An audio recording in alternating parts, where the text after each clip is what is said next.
Bon après-midi, il est 16h. Il faut la bien. Il est 16h20 minutes. Tosu Apollo na ba invité mi balé au to message na bango Gauthier CI nan de konanga trésor Kalafai lelo toujours après-midi à lelo toujours beta bilo na bango. To beta li solo ya marche à la Mouka.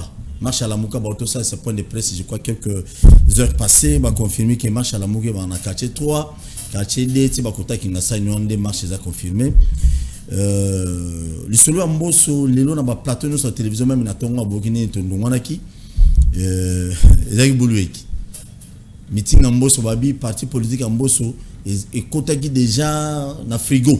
Mais tant que comme président, ça met national, moi là, comme on a parti la Mouki. Ils ont solo tout tête au bête appel sur Nango.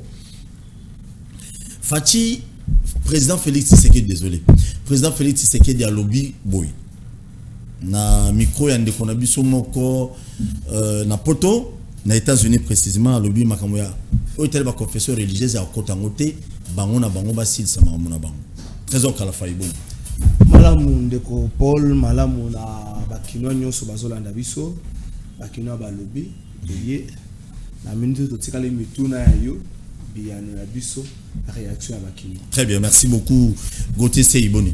Bote ndeko Tosua, merci pour l'invitation. Bote na co-débatteur, na ba équipe technique, na copédé pour le débat républicain et na kanisi to ko panzama maele ba imbo kabazo moi éclairage. Oui, ils ont téléspectateur moi une fois habite Tosua Gauthier lo barane neta lo baté mais suka zuika kamalo. Azo beta biloko sans réserve. Azo bunda sanga. Te biso to lo baka pombo ke to mama. Ba critique ya monde na lo baka chaque jour. Bande ko na biso ba ngambo to critique aka. Bazo ngo mabe. Et pourtant ba critique wana eza po construire, eza po bebisate. Eza po permettre on bebete a eza mabe, a eza malam place nya ko bongisa. Donc d'une manière nous contribuons la gestion na bango. Voyez-vous, parce que moi j'ai appelé ça ma proposition réalité. Ma proposition c'est ce qu'on m'a il faut foutre la bon ben en consultance. Pour na biso ka salabo on il faut faire consultance. Le rôle au footing a été naïf volontaire pour na mboka. Ndena ko critiquer na ndinga mbalamu en toute honnêteté, objectivité pour bazwa maele mboka va retomber. Très bien, merci beaucoup Trésor Kalafai marche à la Mouka. Yo poser un point de presse lelo. C'est confirmé pour le 29 le mercredi 29 septembre. Oui, mais boulou ezali oui, na outi na marche bande ko la Mouka bon. Na point de presse, na point de presse plutôt. De toute façon, confirmation ou pas à marche na de banité. Bango ba komela ki gouverneur à ville, je crois depuis le 17 septembre, ba komela ki gouverneur à ville. Bazaya ko c'est la réaction gouverneur à ville a benga ki bango te. Tant ba ko komela lettre et rappel de pas gouverneur à ville, mon gouverneur à ville a bengisa ki ba cambier ba parti politique et belé aux hommes na Kinshasa. Atali si bango était désormais zone neutre comme les Kamutali ba marche donc des ponts matete l'aéroport anji comme zone neutre comme ça la marche qu'on a été mais les lieux na point de presse na bango bande ko la Mouka ba lubi que marche na bango ba na quartier 3 ba yo subi ça na niveau à parler du peuple donc quartier 3 comprendre que ba ko tambo donc zone neutre wana gouverneur a lobby ils ont les sans effet pour la bango ba côté déjà na zone neutre. En fait, parce que les journalistes ont posé la question de Zaïra Moutatangi, ma décision à Bango, information à Bango, après ça, les journalistes ont vérifié. Batalici était Soki, Bandi, Kotosa, Mokal, le gouverneur, Nicolas Bagana Kinshasa, marché que vous avez sous-souté. On a engagé Wana Bango, marché que vous avez pour aller peu comme sur le niveau marché, par exemple, dans l'IPN, le gouverneur s'est noté que l'université est allée. Faut boutique. Sur le niveau marché, dans Lemba, bah c'est noté que tout dans le monde na Kalaza ça va 6 mois belé ba monsieur va salaka belé boutique na ba rombo tunel boutique ceux qui vont marché ba côté ba guitare ba ça te koto nzela ndako tata mokonza mboka za koto boutique yango ba lui vaut mieux gouverneur asala musala atira pembeni na bango police yo encadrer bango ou les gouverneur aluka pekisa pour na ba zone ba tuni pe ba lobi tant gouverneur lobi que zone on est allé zone neutre ba raison oh il a poussé pour déclarer zone neutre wana ezali nini tous la mokola mercredi ça d'ici des jours to kotala soki marche wana ko salema ou bien ko salema tenga na conseil na essayer bango la bon ce qui va le boyer ça la maman ce boker na source na débit et c'est les morts pour na débit à marche et vous à moi passe ce va penser bino ka wana marche ici mais ce qui atable le c'est vrai ba tino sur changu baba na quartier 3 mais ba commune mususu baba na PC na bango za na no ya moko bon mona que police au soir ko za obligé à encadrer marche soleil à ko ya ko panza bino donc jusque là tozela total mercredi à moso no ni ko. Très bien, merci beaucoup. Mais c'est sûr certain que vous allez plus moi boy mes crédits pour n'abi que mes crédits on Martin Follow commence à appeler moi têtu, c'est sûr certain que yinda mabe goté. Aucune de on a besoin qu'à la fin lobby, yo paye ma cantion que vous en avez. Bon, il faudrait que le bail déjà je suis pas d'accord dans mon cas au gouvernement provincial 18 que le bail était la zone neutre commis zone neutre sur base de quoi? Quelles sont les raisons avancées pour pas comme ça la zone neutre? Parce que bah marché banda wana des années et des années. Et si aujourd'hui Tshisekedi est aujourd'hui président de la République, nous avons ces régimes, c'est parce que ils étaient dans la rue. Pendant 37 ans. Il faudrait qu'on explique bah Mboka. Mboka a eu pouvoir bah Mboka bah souverain primaire, bah eu pouvoir na bango bah légué par bah députés nationaux, bah c'est là on parler du peuple. Et pas président de la République va voter bah ça là parler de la nation. Parler de la nation. Bah dit bah kiti na ba institution mususu. Ce que souverain primaire comme ça est belé moi bah c'est les bureaux exatés. Il bah ticket les places à qui qu'on s'exprimer ça balabala. Parce que seules les rues peuvent contenir les souverains primaires. Donc il est des droits les plus légitimes que bah Mboka na tongo songolo pakala bala mukabalo bete tozo marché pour na lipa. Tozo marché par exemple pour les locaux songolo pakala. C'est la seule façon de faire attendre la voix par les souverains primaires. Pourquoi? Parce que batongela bango bureau mokoté personne va contenir plus de 80 millions à Congolais mobimba. Donc c'est la rue et les lieux où on doit s'exprimer, où il faudra le bon abisso ezala et exprimer. Ça c'est la première des choses au Kanawana. La deuxième des choses maintenant, tout ça un régime d'information. Tant on va informer et c'est le gouvernement provincial et puis ça va moyen la motivation pour dire que voilà nous ne voulons pas de ces tronçons parce que l'érosion sont au paral parce que police a ma coquille pour sécuriser il faut attendre telle période mais dire zone neutre moi je pense que c'est aller au-delà c'est trop extrême et ils ont violé la constitution d'Abisso parce que les marches sont légales et les marches sont établies dans la constitution d'Abisso et sur ce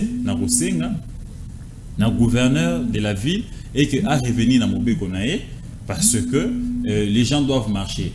Hier, tout le monde a bato belé ko bandela pe kuna bako bandela kingasani bako ya bako kitaboy. Donc tout Congolais, tout parti politique bazali na libre choix ya kopona place ni ko bandela marche na bango place ni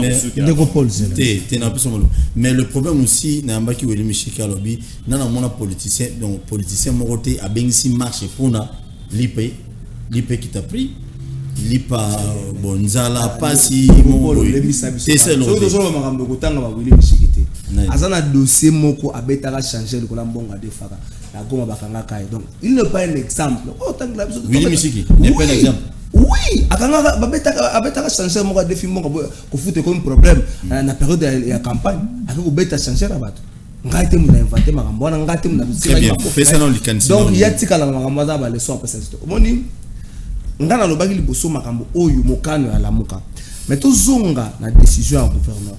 Moi je pense que le gouverneur a vu la Kinshasa ateyama na makambo eleki ya mabe ebi vers la fin ya règne ya Kimbuta na ville ya Kinshasa mokano ya boye koma ya kozwa batu ba commencer te pona batu ba commencer te pona boye après Kimbuta longa na Kinshasa na biso ya kota ka swata ba concert Kimbuta na éviter soka ko longwa na makolo ye moko atana parler du peuple akomata ti na 7e rue pourquoi pas te na éviter soka sala ngona marche kuta ya ba FCC na limite soka salaka parce que soka so tambola on se rendre compte ya gestion na soka tambola on se rendre peu akoyoka makambo ni batu bakoyebisa au population koyebisa na les mobiles où le poussé gouverneur a déclaré des pommes à tête à l'aéroport de zone neutre ezali ni mais néanmoins est-ce que zone neutre zakaka pour la partie opposition tout peut savoir pour la partie à majorité le samedi passé vice-président de l'Assemblée nationale marché avec toi marché avec na tchao Assemblée provinciale. Assemblée provinciale, à marché toi marché qui Chibalabala. À marché toi marché qui est-ce que décision les a rapport à bandeko ya FCC bandeko ya la muka non to gérer mboka bongo te bongo to ke lolenge moko abe même le balabala marché qui samedi passé on te IDPS oh marché qui t'a pas sous comme c'est aïe pensa marché qui y mo kaso ba presque na 20 000 personnes y mo a combien ngo na 20 000 personnes azai da presque balabala moko 20 000 personnes na changa ngai na zo ko lobe ma ngamnete alo ngana tout na poto eba y mo ka marché azai presque na 20 000 personnes tu évolues ce qui y a marché qui so n'engene pas cette décision ne quoi qui avant samedi. Il y a un vice-président de l'Assemblée provinciale. Donc, censé qu'on allait informer bien avant. Il pouvait aussi annuler marche naïe. Qu'on change en forme, comme ça, peut-être meeting, qu'on benga bande, qu'on a tellement football, on va mettre à balle, mais ce qui y a marché qui gouverneur à Salak et l'autre côté. Abi atsaté na miso ya mokili mobimba qui y est bango balingi opposition te na mboka. Je suis contre batu nyonso basolo baka. Non, batu na basa tina ko marché te. Non. Ce qui mutu na constitution na biso nenga ce qui moto asepel na likambo XYT azana ba moyen so ko sala ngota ko bambo libanga ta ko sala ko ce qui a préféré moyen expression na ezali marche botika et à marcher pour ça ça musana et à sécuriser. Merci ndeko avant Torobete pe susu ya ki leadership na minute na grand katang ezolo ba matro Moïse Katumbi Claude Mouyambo et Fifi Masuka funda rabatu non tangi bo na mona convocation ba moko to éviter ce ko kuna na grand katanga baba wa kyungu wa kumonzaki nana ki ko remplacer Mouyej peut te bousanier avant to komano wana ndeko to mona ki image ya Mbosso dernièrement c'était hier na masina stade municipal tombé batu baye vrai militaire en Mbosso au baye 100 bongo 100 000 francs sans quoi que ce soit baye mililo salemi kitoko au moni d'ailleurs message à Kenen Nango abi ezali meeting ya soutien à l'institution ndenge ba omo ba lobby lecture. Bon, déjà il faudrait dire que na regret à Makasi comme on a koko nangai Mbosso kosala makambo ya kosala parce que c'est un grand-père pour moi. Aina âge ya koko aboti tata nangai 79 ans naza kokubanga batan oba ko telemisa ke liboso politique romi ko sala na santé nae bo se rendre compte bino moko que non voir ezana mois passé makam susu ko bima bien donc le poids de l'âge na durée au meeting ezwaki ce n'est pas bon.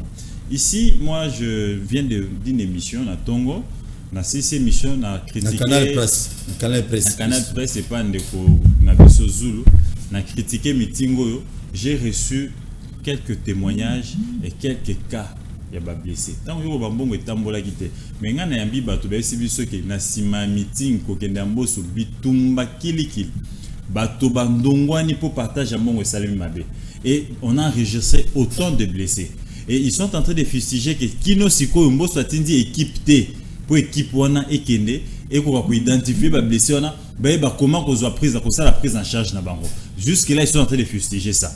Donc ici vous comprenez que Mbosso est en train de chercher à construire un leadership à 79 ans.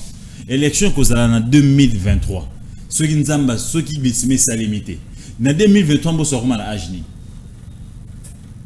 2023 ça le calcul à 2021.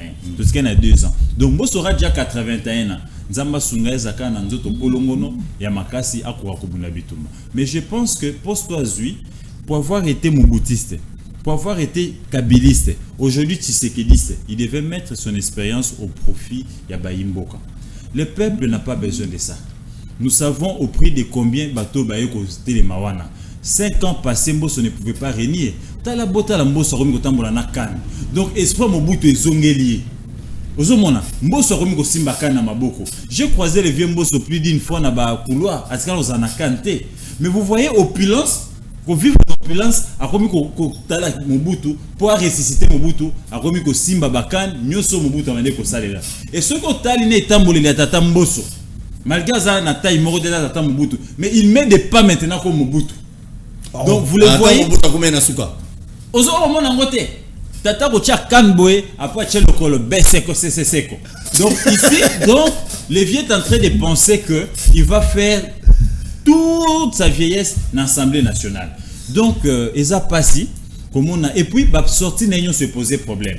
noti ko sala article moko de presse mboso akendaki na kan luka era longwe kan luka kaboli manda mboko bato akomi ko yemba fayulu boyoki bato fayulu ko fistijango mboso akeba Congo ko longwe ba Congo paf na simane mvwemba abeti lettre apesi leçon ya civilité mboso nani Jean-Claude Mvwemba ebisie na age ozanango na expérience politique ozanango na yebite soki eza ko bosana to eza opulence ya fonction ya moi frais de recherche ya moi frais de fonctionnement 2 millions na moi salaire o emati nde bosani souhaité soki okoti na kati ya province il faut ko pesa la civilité et pas autorité provinciale ou okuta kuna poto to yeba ete okoti na mboka atako oye na yo na ba jeune na yo politique pour au soutenir candidat gouverneur et ça saute aux yeux bon monité mbacha aza ko aza na ambition ya okoma gouverneur et il semblerait que c'est le choix de Mbosso yango bomona ke dimanche na meeting à Mbosso bomona ke na ba Congo azaki na Mbosso et vous le voyez régulièrement dans couloir il y a parlement donc ici Mbosso est venu créer son leadership. Et à cet âge, on ne crée pas le leadership. À cet âge, on vient servir la nation pour sortir par la grande porte.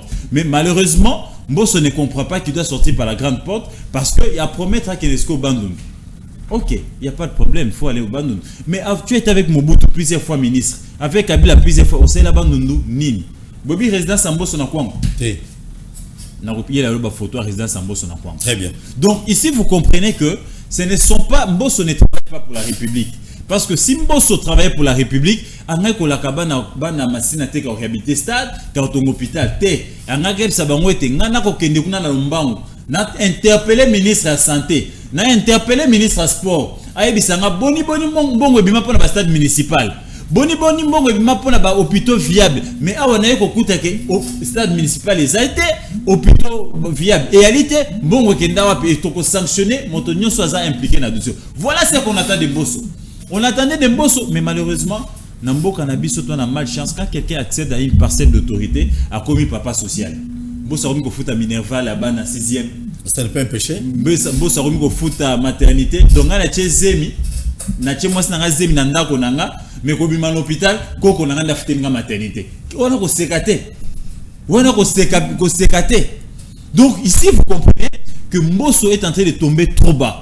Mbosso ne devait pas tomber dans ça. Mbosso devait activer sa majorité pour contrôler le gouvernement. Activer le gouvernement, activer le secteur et bouger pour na popo kabaka ba mon stade municipal va être réhabilité na mai nombe ba mon hôpital na bango na Kasonda partout dans les pays sur toute l'étendue ba loi wana est appliquée pour tous. Mais malheureusement Mbosso comme papa social, il est versé dans le leadership, il est versé dans installer parti naï. À cette année vendre implanter parti. Merci. Très bien, merci na Batobozo Landa Biso, na Kinshasa, na Brazzaville, na Kwango. Ouais, monsieur Zana TNT, Bolanda Biso un peu partout, ceux qui vous allez na télévision, na Zana TNT na Palais. Vous s'abonnez massivement à la chaîne sur YouTube, Bakina Walobi TV. Vous abilo quoi. Kalafai. Mbosso. Meeting on a quand même, c'est pas ça. Bon, mon meeting na Kinshasa, vous avez politique, hein, c'est normal. Il faut quand même partir dans SRD et à la 3 ans avant, ça l'a remonté pour l'année. C'est le manque qui des fois ils ont la guitare, mais au moins il le fait. C'est plusieurs fois. C'est pas un problème. Meeting na Kinshasa, dans la République démocratique du Congo, ils ont au moins 3 sortes de battre. Ils ont des militants, des militants, des sympathisants, et puis des curieux. Si vous regardez la plupart des activités politiques à Congo, des curieux, des bâtons de Saramo. Côté c'est Azarandé, n'importe soit Azarandé, n'a pas mon aïna. Aïe, t'es pas un message, n'a mon aïna. Pour avoir un message, il va être cassé. Et tu vous n'avez jamais réalisé. Non, n'a mon aïna, Azarandé, aïe, à mon niveau. Alors, est-ce que il faut continuer la série de la meeting boye motuna makasi yangwana? Est-ce qu'il faut tout en application mobeko ezalaka? Est-ce qu'il faut tout contrôler le gouvernement? Est-ce qu'il faut tout promettre les sources de la population? Mais tout n'a pas passé. Mais moi je crois difficile à répondre. À Rosala naïe président Mbosso à Rosala naïe la meeting mais ça na responsabilité mon monnaie le rôle la président de l'Assemblée nationale côté peuple c'est la mingi et ça côté wana parce que à autant bola na 26 provinces société pour ça ba meeting mais na perchoir l'Assemblée nationale ko ça le campo ici les 26 provinces nyonso donc ba meeting à la président wana. Merci beaucoup toki dans na Grand Katanga lelo na zo banana yo leadership ya Grand Katanga o Muyamba Bimi Fifi Masuka. Mais excusez, il faut qu'on baki ça et à lobby ba militant. Bo ça là ba militant. T'es na lobby te ka ça militant na lobby. Parce que tu as posé la question sur Mbosso do o ba ka ba militant Mbosso. Na lobby boy na meeting ba to sorta ba ba militant ba. Ya za mutu parti ya Mbosso te ba ka sorta ba to misa. Ba militant ba sympathisant na ba curieux. Ba curieux na ngona lobby nga mona voter c'est voter ça ba militant pe ba. Bango ba to ba sai kuna nde ba koyeba. Ba militant ba ko za 5 na ko très bien. Merci beaucoup. Très bien. Wana ya débat la bisote. Na Grand Katanga baba kungwa kumonza uti ko kufa ba leadership ya kuna kumungo weli sama. Ba lobby comme Mouyej alongo na course déjà comme gouverneur za sous makasité balongo les minu leadership ya rana te zela na zoya papa zela na zoya parce que leadership d'après d'autres personnes ils pensent ndenge Fifi Masuka azali vice gouverneur le bon gouverneur en intérim ya là-bas peut-être yende pour tout le monde on a ba province belé le lobby mina on ne parle plus de lui na grand banungu parce qu'il n'est plus dans les affaires mais on parle de Mbosso aujourd'hui et on dit tout na ngaza oyeba entre bato wana nso bato tanga na ba réseaux sociaux Masuka Muyambo bon Moïse nanu pena bimité nana koza leader na bato wana bato tanga na bani na yo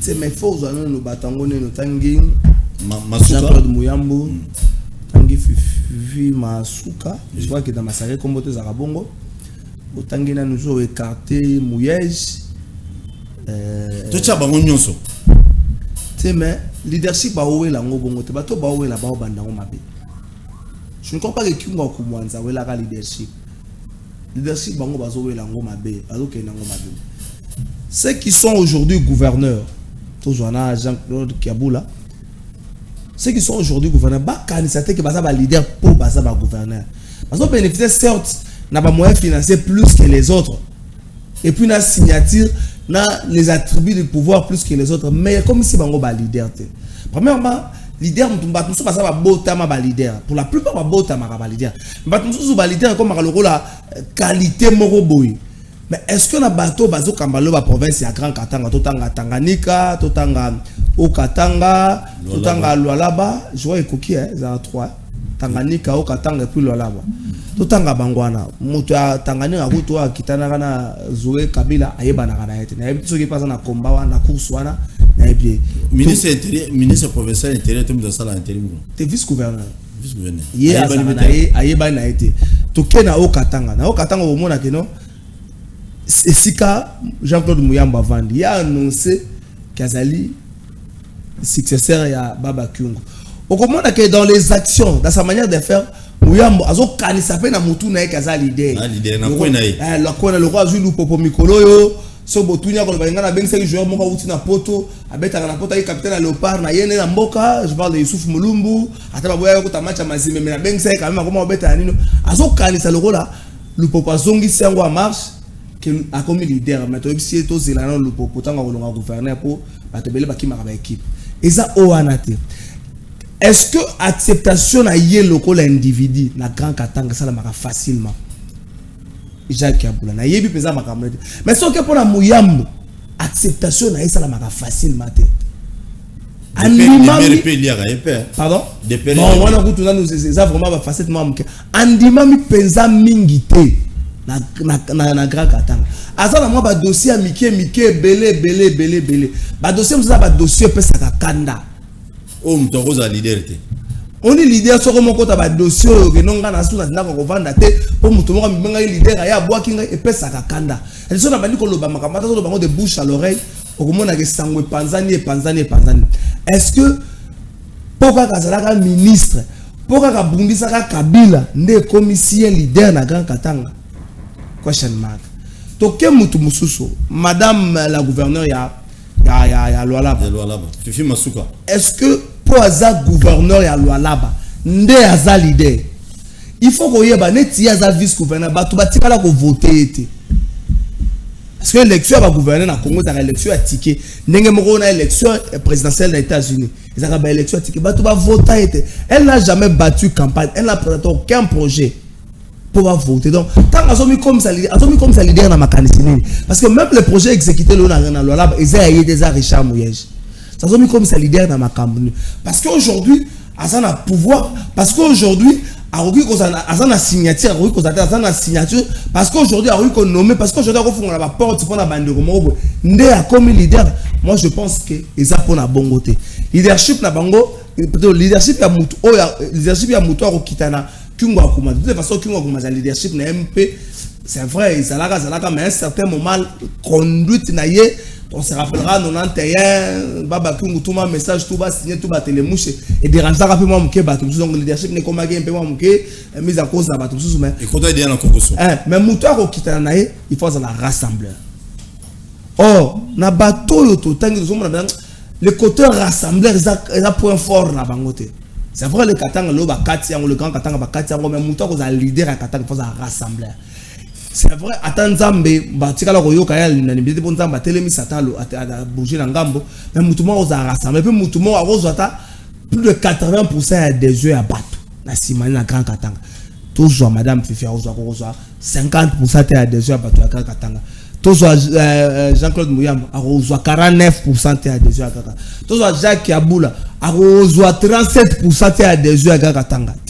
Donc leadership à Katanga batikelango au fil du temps to koye banana tika les vrais leaders na Katanga. Très bien. Goté c'est. D'après yo, na batunyo so batotanga maona pour na leadership akoma leader ya Grand Katanga lelo yo ko au monde ekomi manani.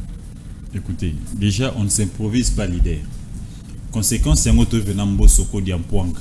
Il s'est improvisé leader Kengo. Non, il l'est pas. Il n'est pas. Kengo Ayaki Awa, il ne fallait pas faire des tapes œil pour Bandimaka leader. La voix de Kengo portée sur toute l'étendue de la République. On a Kengo président, c'est n'a pas biloko ya bala mikeo. Santé n'est mon boulot. Il y a remis une démission. Kengo a posé santé mon boulot. C'est après des années qu'il a commencé à avoir un peu de problème. Quand il est entré, il était encore fort. Tu l'as vu qu'au Kenenasta des martyrs, à la veille des élections, na rassemblement naïe. Il faisait pas ça. Tu as entendu qu'on payait la maternité des femmes, des jeunes gens incapables d'offrir la base de la maternité. Donc le leadership, ça ne s'improvise pas, le leadership se forge. Voyez-vous? Les vrais leaders qu'on a connus, par exemple, Batata Tshisekedi, Batata Gizenga, c'était des grands leaders charismatiques. Il ne fallait pas de l'argent pour avoir des gens comme ça dans Massina. Il ne fallait pas un peu de sous pour aller attendre que comme président de l'Assemblée nationale pour avoir autant de Congo. Il n'a pas attendu ça.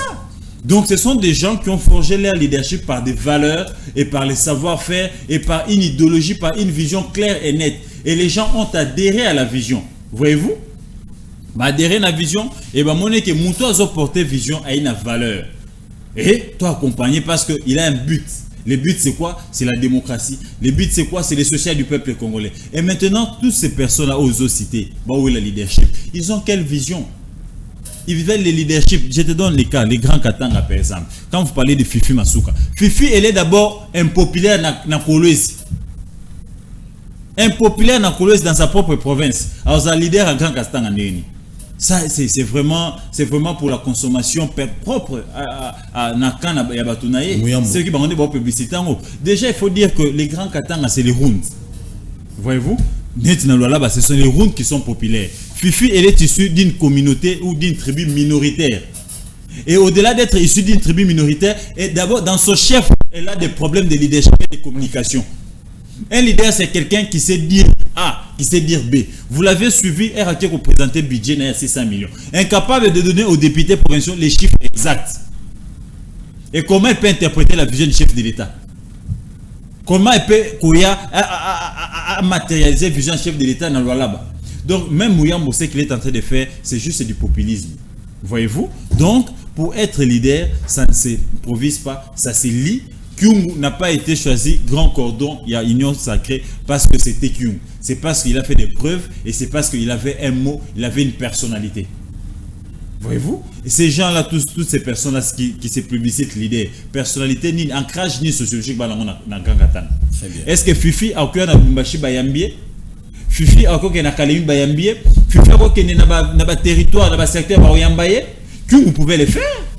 Que vous pouvez sillonner les grands Katanga et être accueillis avec chaleur. Attends, Moïse peut le faire. Oui. Mais est-ce que Mouyambo peut le faire? Est-ce que Fifi peut le faire? Donc, les deux là qui se disputent, qui se profitent, je pense que c'est pour la consommation de l'opinion ou faire tape et inachevé. Ils sentent qu'ils n'ont plus d'assises. Le fait que pour menace Yakatumbi, des amours Yakatumbi na régime. Et comme qui doit maintenant tenir? Mais malheureusement, nous sommes dans une république où on accède à une fonction de l'État au commis populaire. Parce que tu peux mobiliser avec l'argent du trésor. Parce que tu peux te faire président de l'Assemblée nationale et plutôt président d'une équipe de football au bénéficier de la sports. Est-ce que les lots au ben Aza sous président de SMP? Les lots Goïka Sanj Aza sous président de donc ce sont des gens qui profitent du trésor public.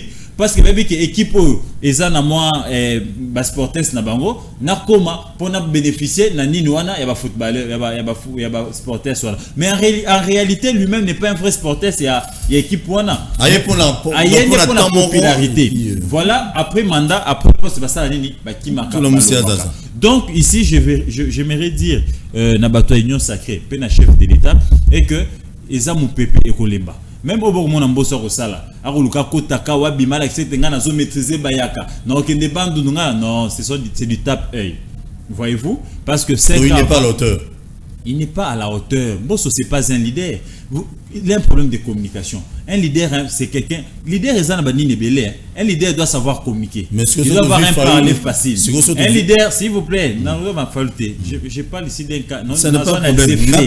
La zone analysé fait il y a Ndeko, il y a Koko Nangai Mbosso Kodiampoang. Parce que le grand-père Waboti Tatalanga, il a 78 ans. Il a 79 ans en Konedinane. Donc ici, Mbosso, ce qu'il est en train de faire, ils ont encore batap œil. Au fond, il n'y a pas cette assise à leadership.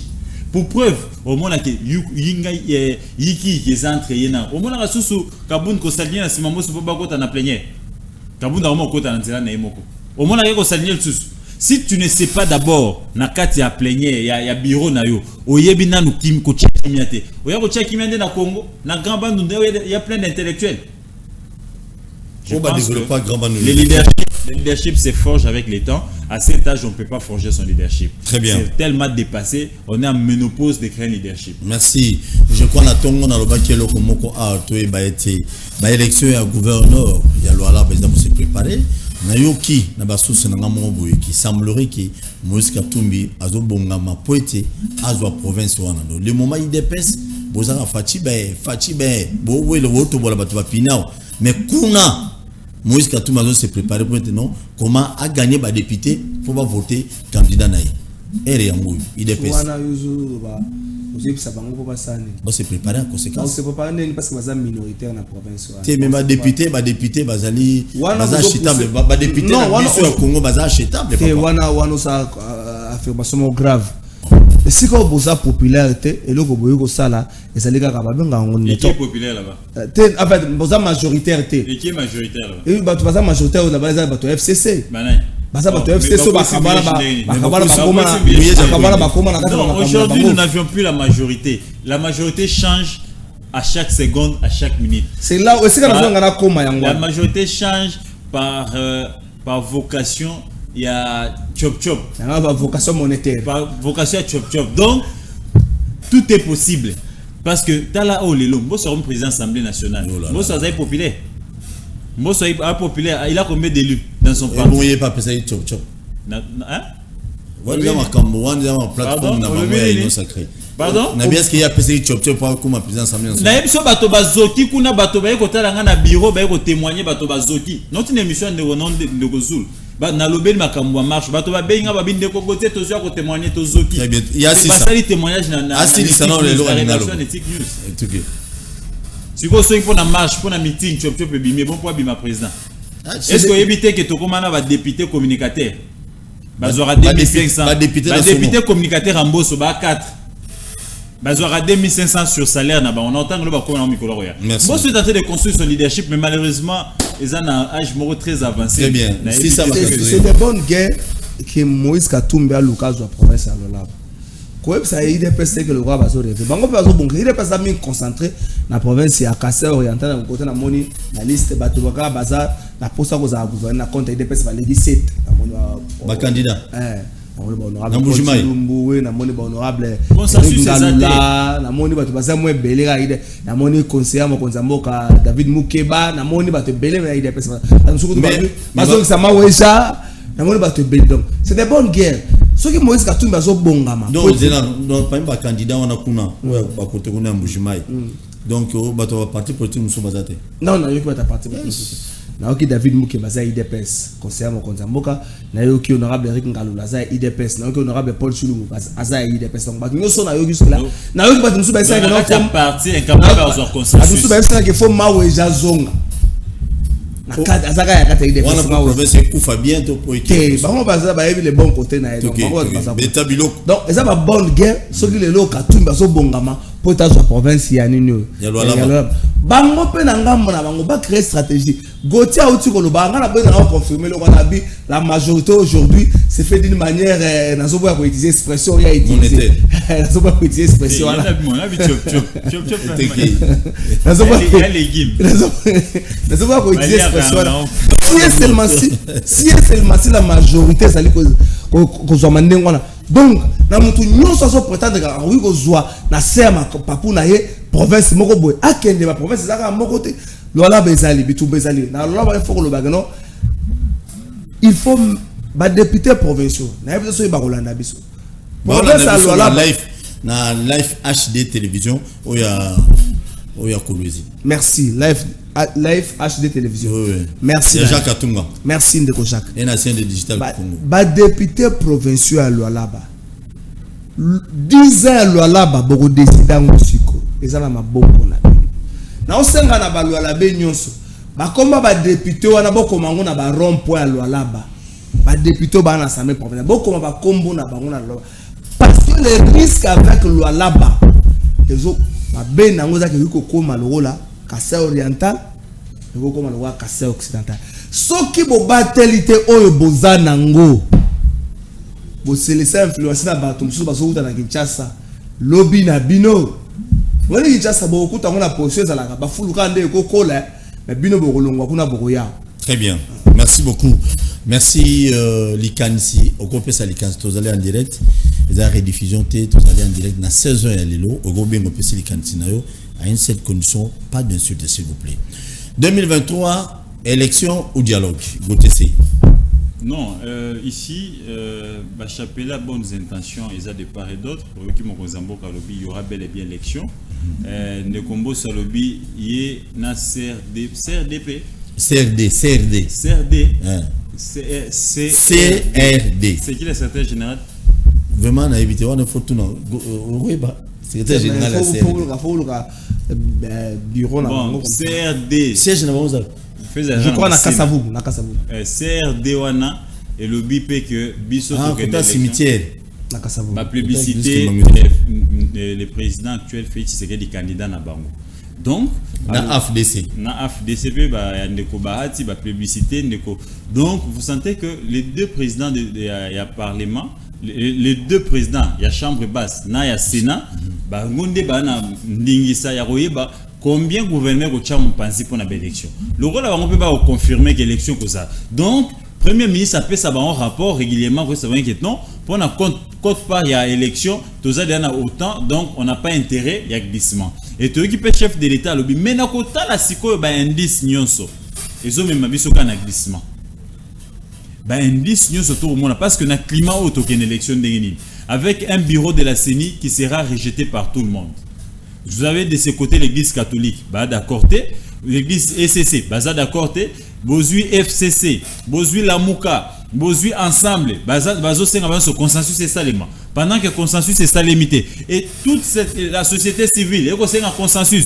Donc, si vous avez une classe politique, une classe société civile mobimba, vous sentez que Boyo candidat est pénaté. Et maintenant, dans le climat boye, comment on peut aller aux élections apaisées? Donc tout ça, ça fait dire qu'il arrivera un moment, on va se retrouver autour d'une table pour discuter de la mise en place du bureau. Coca-Cola gâteau dans l'India en côté parce que Coca-Cola gâteau, la majorité basque qui a Coca-Cola gâteau, la mbosse maramba ça.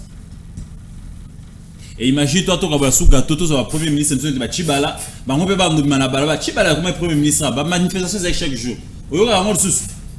Il dépêche Chibala, oyo ka sous ba manifestation. Après bosso kolongwa président assemblée na autour na bino ba manifestation ça mawapi.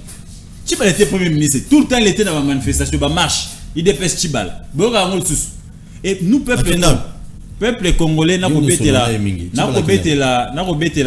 peuple congolais ma beaucoup makasi parce qu'ils ont compris que 10 000 20 000 ba kopesa ba mpo ba na ba marche ba na ba meeting ezaka mbongo na biso paisible citoyen ba yibaka biso donc to kenaka to zwarango to kompasaka na ram mboso lia bunda po ba kata ram ya zo bundaka ka Alex ga leader mboso lia bunda po mai na courant et bimaka parce que c'est lui le parlement, c'est lui l'organe de contrôle du gouvernement. Mboso a ça la tournée. Est-ce que mboso a na âge na makasa ça la tournée dans les 26 provinces? Mboso akoka. Ah, tozelo na Bandundu, tozelo na Chikapa, tozelo na Mbujimai, tozelo na Maïndombe, tozelo pe partout au Tambola, au Sionné, au installer leadership na. Donc, vous comprenez que les indices ici démontrent que nous ne sommes pas prêts pour aller aux élections. Très bien. Parce qu'avec ces climats, les élections ne seront pas apaisées. Nous sommes à quelques mois des élections. Le bureau n'est pas connu. La somme au gouvernement qui pense pour l'élection, il est banni. Donc vous comprenez ici que le climat il est tellement chauffé que autour de la table, les autres se présentent. Mais pas pour partager, mais pour impulser ou pour proposer des réformes qui peuvent faire que tout soit saigné moko. Dans le être équitable, tous les dirigeants moko baza équilibré pour permettre à quand même nous konzambo kalobi akoyamba baïm professeur baïm confesseur religieux dans leur à conflit. Non, il doit les recevoir, mais c'est lui le garant du bon fonctionnement des institutions. Ayambaka bango lobi sous malonda wat. Pourquoi ce dénica di mangyo yamba bangote? Moi je pense que le chef de l'État pour que tout se passe bien, comme c'est vous qui devez garantir le bon fonctionnement de toutes les institutions, vous devez les écouter. Peut-être dans la révélation comme ils l'ont fait sous Malonda. Pourquoi sous Malonda yamba bango sous denika di mongo yamba bangote? Na kanisa mo konzambo ke façon nga moi sima ayamba bango parce que les blocages persistent. Voyez-vous? Les blocages persistent. Ne minimisons pas ça. Écotacher élection, écotacher processus électoral nabiso. Et ce n'est pas bon. De 2006 à 2018, nous avions connu des problèmes dans le processus électoral. Et tout quand même, tout avancé. Et tout moi je pensais qu'on allait bien avancer parce qu'on avait un grand-père. Un grand-père à Azarbako Nyonso. Bosso, dans l'Assemblée nationale. Pourquoi? Parce que nous tous, tous Azarbako Konae. Ce qu'on suit, Bilingue, Martin Felba, Namboso. Ce qu'on suit, Bilingue, Nyonso, Bilingue, Sotoro Bundalelo, la politique. Tout ça, Bananae, Bako Konae.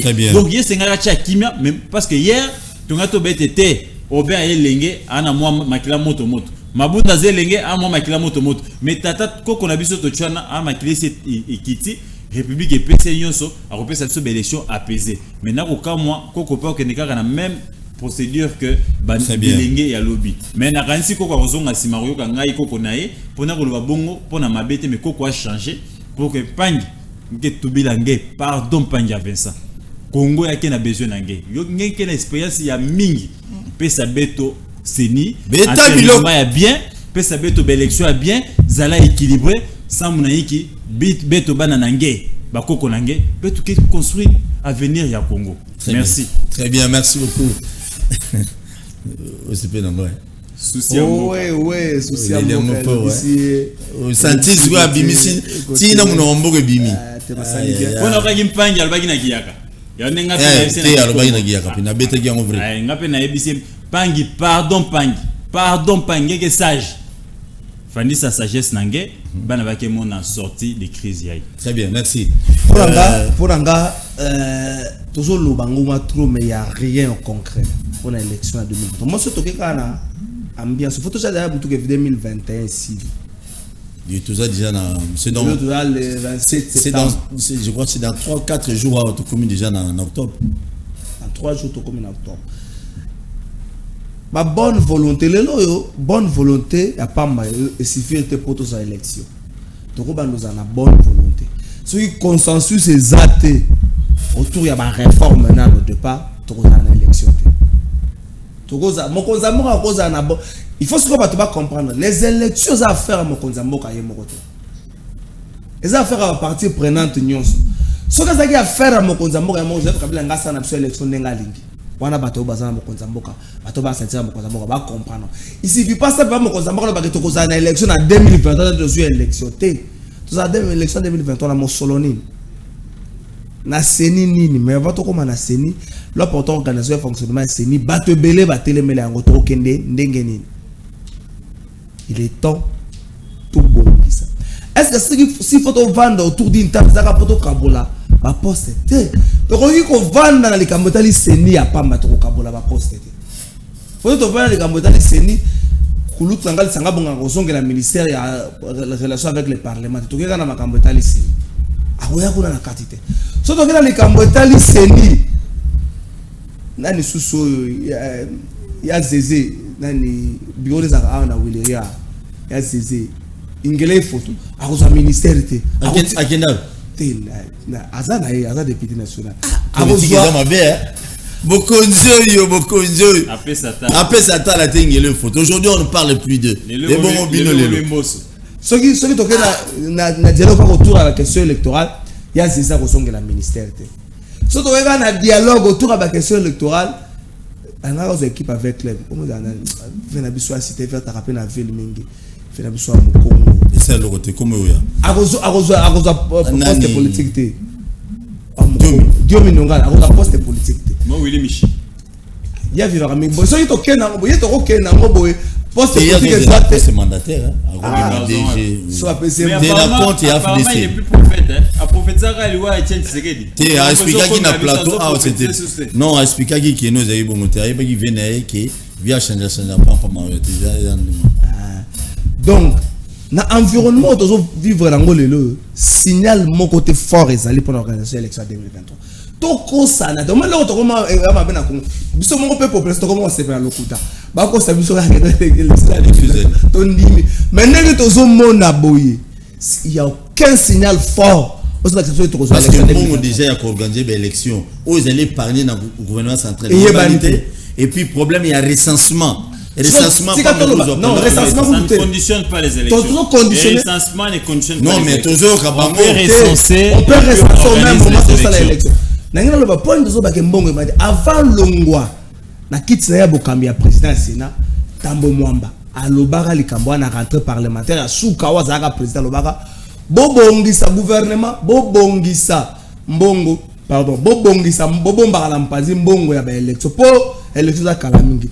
Donc mokonza mboka loba ke élection kozala eza certes bonne volonté mais bonne volonté ya pamba pesi kokite tozonga siko na likambo oyo ya makasi zotia mbilinga mbilinga likambo ya seni. Je partage le point de vue à Gauthier tata mokonzi na likambo wana ya seni tata mokonzi réaction na ye na moni yango malamu te soki tozongi na dossier Ronsard Malonda tata mokonzi akanisi kaka mwa mukie mokanda na ye correspondance n'est pas madame Mabunda akomona ke minorité a qui raison sur la majorité mais akenda ki na principe wana te ya minorité gagner majorité akenda ki na principe ya charte na principe ya nane bongi ya même PV ya ba confession religieuse na parlement sikoyo soki lelo oyo question na ngonde zo fâché vome abenga bango nyoso autour na ye olia ko ya peut-être batukoto na ngambo na bango yoki bango ya batumiso yoki bango benga bango nyoso na mbala moko to yoki bango d'une manière séparée et puis obengi bango nyoso na mbala moko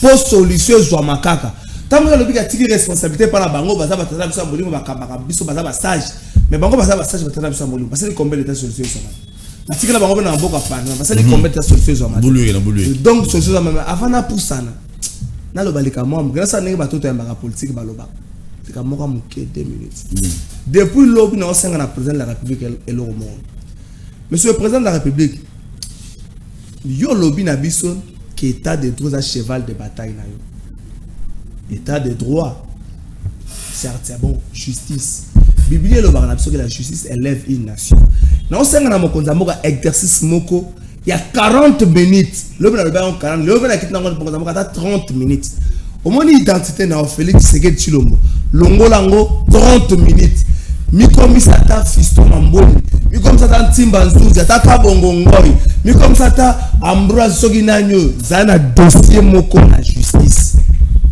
zana parquet moko tata moko zepolo soko kotala penzo koloba soki ngai nzeta mobesu basalinga na population lelo justice la biso ndenge ezotambolela inspiré bato confesse tokoza na raison na yo awa poche no eza vide eza mokuse ndenge balobaka raison no bakozango batiango na sima naza contre magistrat moko te de manière te mais simplement on a porté justice na biso etambola na alima même ata na makambo ba élection tozokende okomona bato bazolobaka non esenga na biso to restructurer to simba pe cour constitutionnel pour te yango ndeko ko certifier ba résultat oye outi na seni la tikabino na eloko moko cour constitutionnel comme ça ba député.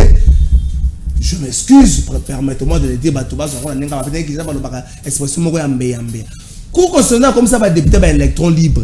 Ngoeka ça du coup narrateur parlementaire azobela ngo palobi tozonga to ça raté parlementaire c'est biso. Batouba la liste ya PPRD ba no poste. Surtout to se retrouver.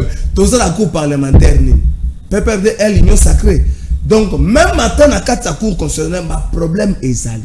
Alors tata mokonzi, tia makasi na justice na lo bango. Monsieur Laurent Désiré Kabila Longola 315 ou 316 magistrats, si j'ai bonne mémoire.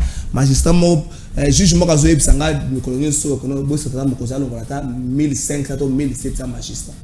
Atia Bango na Mopanzi. Bon, Barouya, Tia Bango na condition, Bassa, très bien, merci. Merci na Batunyon sur Talibiso, Tokomi Nasuka, Gauthier CI. Comme au Congo, des fois ça me fait mal. Le moment où ça l'émission, ils ont ba maman na bumbu, na selembao, na kanduka, ba te belé ba nanzala. Ne ba mususu ba tala biso pas ba voisin. Banda tongo do ba éviter ba rozwelo au lia wapité. Mais nous avons des hommes politiques dans ce pays. Au bazozo mbon na kesi à l'état. Au ba sala meeting. Wanu tolobi. Baza ko sepela na ngona ndenge ba mo balingeleli. Mes chers frères, aux politiciens lelo n'interpellera toujours conscience na bino botala bato Mobutu bien les intouchables de Mobutu même les généraux intouchables ba petit dieu na moment wana ya Mobutu lelo on ne parle plus d'eux oh bamsu baza ba gérer kala mingi ta wana ozoloba muto yebi basombi na ngiringi kene na ngiringi kota Movenda basombi 4 parcelles ba tche deuxième femme na bango wana 4 parcelles ya minene na ngiringi kota Movenda soki kuna botanga kombo akoko moko kuna ya politicien moko mukolo masongi 4 parcelles atongi tala ndako minene deuxième femme ne aza kuna bon wa l'état bon tozongi muke sima régime ya Kabila l'équipe pendant 18 ans boyebi bato ebele o baba notanga ma nyonso na ba journaux na ba même partout o akangi a intervenir abenga libanais abenga magistrat lelo nakuta na avocat moko azaki proche à Kabila à l'époque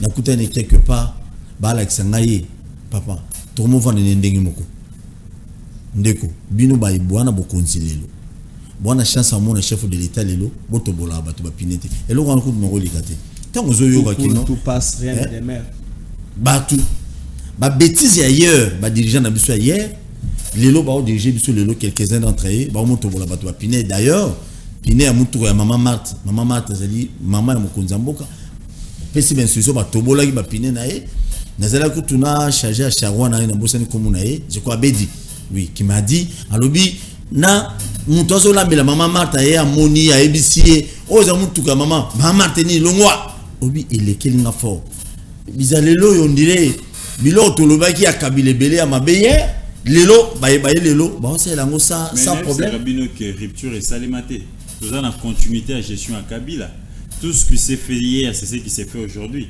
samedi au monde bakanga ki ndeko na biso moko junior ba kokela na vu des recherches pourquoi parce que il y aurait un cousin celui oncle la premier ministre l'actuel DG intérimaire il y a FPI qui serait plaint et c'est parce qu'il est cousin celui oncle on peut pas respecter la procédure.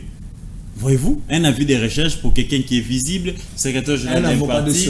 Donc, tout ça, vous comprenez que nous sommes dans je ne sais pas. Donc, cousin à premier ministre, Nazalina, FPI. Jean-Claude Kalinga, DG intérimaire, il serait cousin ceux qui ont le premier ministre. À se plaindre, samedi, va salir avis de recherche, pas que nous avons.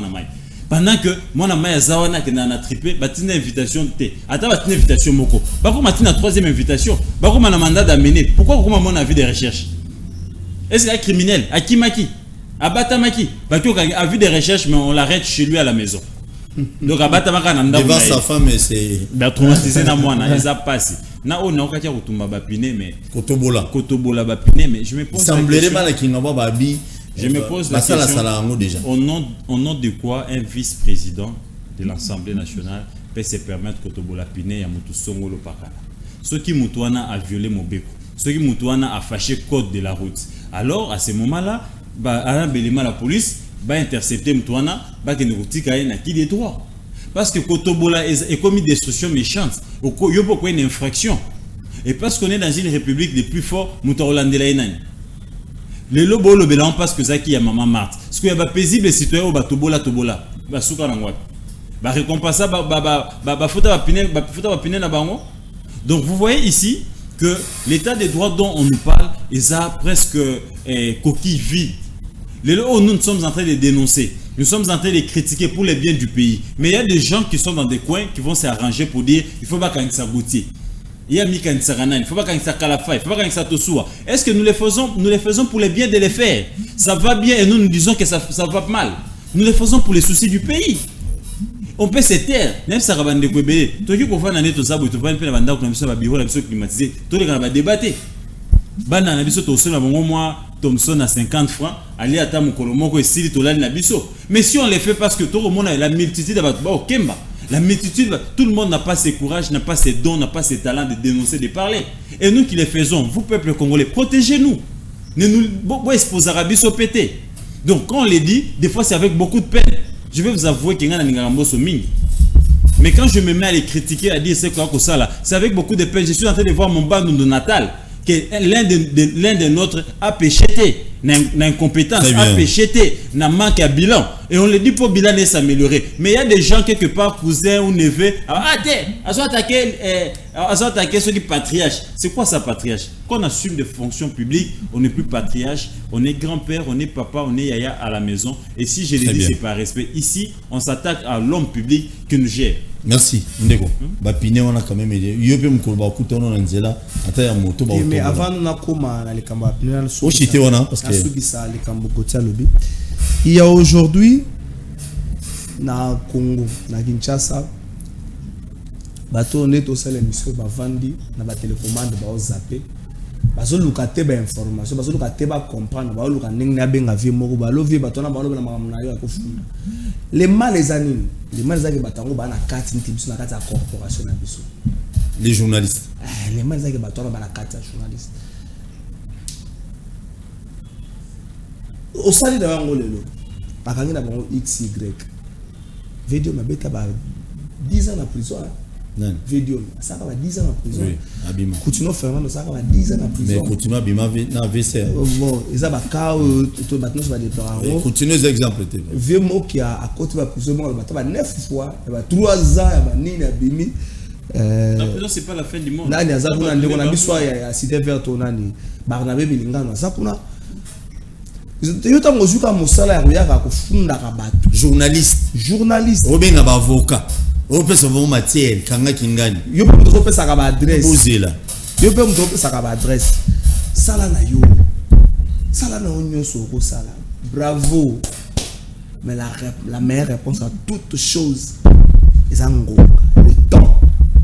Il y aura un jour. On ne parle plus de Némi Mouilan ici à Kinshasa. Il y aura un jour. Car il y a un journaliste.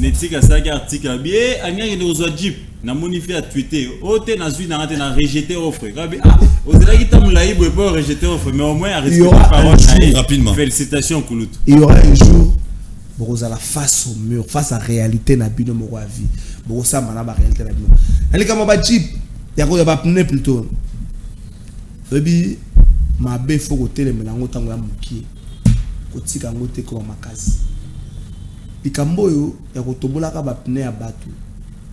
Bato batika yango zwa nzoto tango bato bolaka moto ali boso bato babanga ekolo batika yango zwa nzoto na rectifier le moko talo bato ba police baza sécurité ya personnalité publique ba mission kangaka moto te Bato pour pas comment à niveau kangamutu loba la sécurité physique. Ya mutu da bango comme mise en danger de ba simba mutu na nzoto ba kanga ba neutraliser. Et des biens. N'a pas bien, oui. Ils sont commis à la sécurité. La personne est de l'air bien. Mais si vous avez non, pour la mutuana yé. Attends, on deuxième pas nous sommes à Rangondé. N'est tout ça pour te faire une émission. Tu vas ne passer dans le camion. Mais dans mon ville entre Gauthier et Yo, mais Yo Zola, n'a bien pour la côte à Wana. Et tant que Yo Zoyo, mon niveau de place on a vu de clignotant dans les Awana. Yo en quoi on a choisi. Qu'on se vole par la face, il n'y a aucune autorité dans le Boka Nabiso. Oh yo, la population c'est la menace pour nous. Il n'y a aucune autorité. Tu parles à la couture. Avant que tu as la glace, tu as ça. Ça m'a fait la société. Tu vas chercher Gabriel. Il y a Bruno, premier. Abimi ça va gagner bon. Alors bon, gaga. T'es na kala na zo batanga. Va voir à souter. T'as zo batanga ça qui premier. Pendant qu'on fait ici là, là, manine. Tant ça qui premier. Ça dire pendant qu'on l'obane. Par exemple, on boit bon, t'as l'inga exactement malamuté.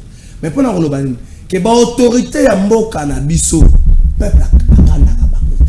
C'est dans les seuls pays oyo elle m'a autorité makambo peuple mboka makambo simba te mais peuple a continué au bet la autorité ne maboko so to so regarder la lecture à Félix Tshisekedi président na biso lo ba oka mwandenge ni ba peuple africain ba bet la ba constitution maboko maboko aussi to parce que na ba constitution médiocre biso to bet la maboko te yem sa premier ministre ça mal ko so ka tambola combien de personnes ba yebi to so ka banana bureau na azua na longer ti na marché Gambia combien de personnes ba yebi mona na ba ya bando peut-être oh voilà comme ça on a dit ça qui pas makam na été ça veut dire quoi ça veut dire n'a pas ce peuple l'équipe on va quitter bilongia ba des fois ba tumsu ba détourner ba ça veut dire que biso population azali wana te pona ko za ka objet ya menace pona ba autorité na biso boto bla bon opinion mutu oya banda ko to bla ba pine ya population azana fonction na mboko le mal les anines que problème baluki basuki sango na ndenge ya kimia basuki sango na ndenge ya famille mais est-ce que ba yebisi na ye que na kalo tobola ka ba pne ya bato lobi ko topolate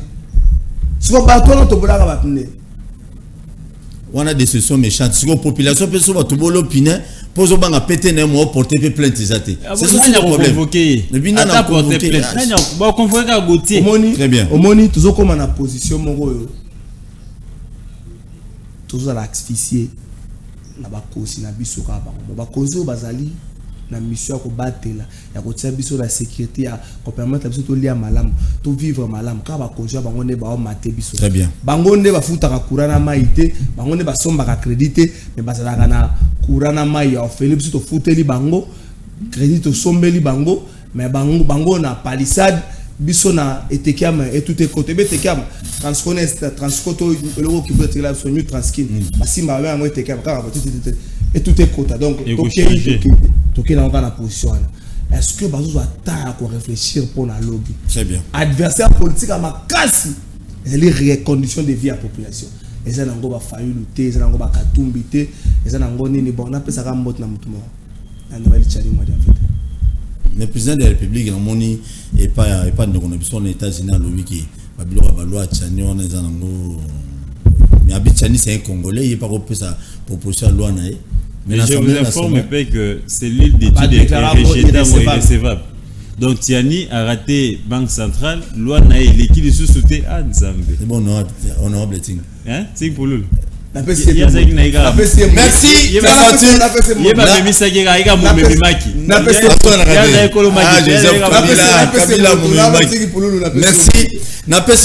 Merci pour la nibiso après-midi à l'élo. Et là, on a aussi un Congolais, un Congolais, et à tika biso misa to boy ba mona ba pandisa mo pour que ça ba lo ka ba kanga biso photo doit bien tenir ba téléphone na mo bu kanga biso mo ba mais monsieur Sili on moni lelo oyo likolo ya polo zwaka ya député Morobo 5000 francs zwaka la fois passée 10 000 francs zwaka la fois passée ba témoin ba melabino mbongo o sala ki témoin na ba centre pour député no abima bon moni sika bino ba to bolia ba 5000 na ba 3000 francs na bango et sika kongozo mema biso aujourd'hui et le bas kalafai alors biso to sala ba politicien nyonso mais ba politicien ba sala biso le monti. Aujourd'hui, il y a des orphelins et des orphelines. Bazole la mapa on a botoli bango illégalement mais bazana ba droit na bango. Muto lo bela bango azate. Député Morota lo bela bango azate. Papa solution. Singama tembele. fumbwa soki nini fufwa malili bazate matembele simandako ndeko ata na 2023 élection est ratée. Oh, 2025 et koya moment nyos ba politicien ba décider élection ezala parce que peuple a décidé élection ezala te na mbogo ezala ba politicien ce sont eux qui vont décider pour licence bango ndi banango lacrymogène à bleu à vert et à nyonso bango ndi bato banango donc biso peuple to maboko pamba mais tondima tina 2023 tout l'accès bango de quoi nous le peuple nous sommes capables to comme ça bango ba chômeur to tia to pona batu o ba koki lelo ko défendre bino. Tokutani lobi na 10 ans na invité mususu. Merci.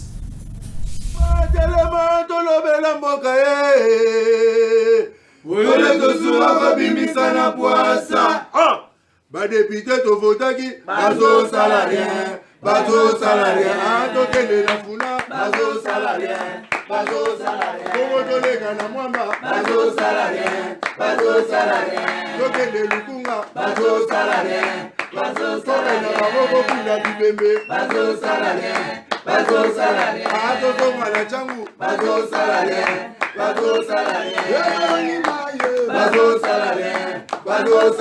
ala kola ni molili bazo salarien kulune paye bazo salarien ala balenga ni mama bazo salarien